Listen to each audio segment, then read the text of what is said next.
नमः। ॐ भानवे नमः। ॐ खगाय नमः। ॐ पुष्णे नमः। ॐ हिरण्यगर्भाय नमः। ॐ मरीचये नमः। ॐ आदित्याय नमः। ॐ सवित्रे नमः। ॐ मर्काय नमः। ॐ भास्कराय नमः।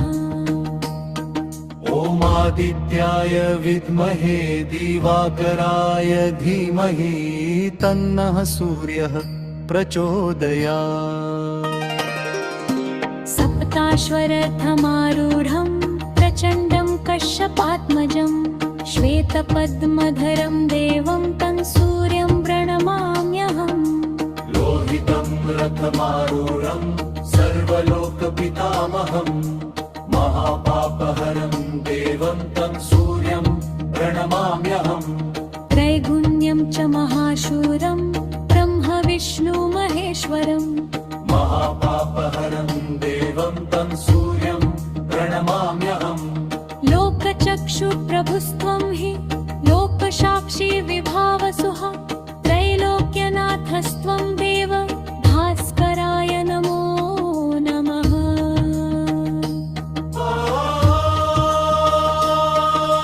जय भद्राय हयश्वाय नमो नमः। नमो नमः सहस्रांशो आदित्याय नमो नमः।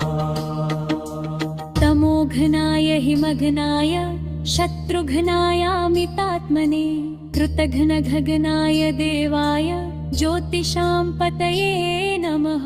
तप्तचामीकराभाय वह्नये विश्वकर्मणे नमस्तमोभिनिघ्नाय रुचये लोकसाक्षिणे। आदित्यहृदयं पुण्यं सर्वशत्रुविनाशनं जयावहं जपे नित्यम् अक्षय्यं परमं शिवम्। सर्वदेवात्मकः सूर्यः सर्वलोकनमस्कृतः भक्तानुग्रहकर्ता च सर्वरोगनिवारकः। ॐ सूर्याय नमः। ॐ आदित्याय नमः। ॐ भास्कराय नमः। ॐ अर्काय नमः।